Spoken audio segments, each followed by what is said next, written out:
So hello guys and welcome back to the channel. Today I'm going to show you how to create a group on your Microsoft Planner. So the first thing you want to do is to start a new plan or assign an existing plan to someone. So let's go through the new plan option. So click on this. So you will see basic, premium, simple, and many more templates underneath. But let's just start with basic since the process is pretty much the same.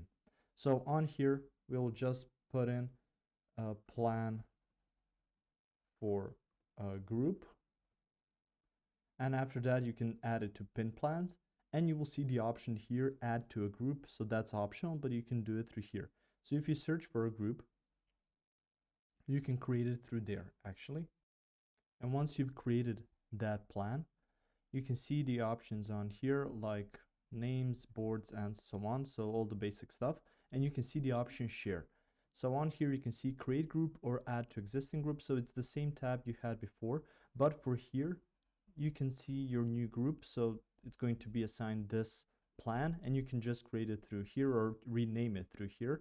And you can also add members to create a new group. So just all the people that you have on your Microsoft Planner account, you can just add them through entering the name or something that's associated with their account.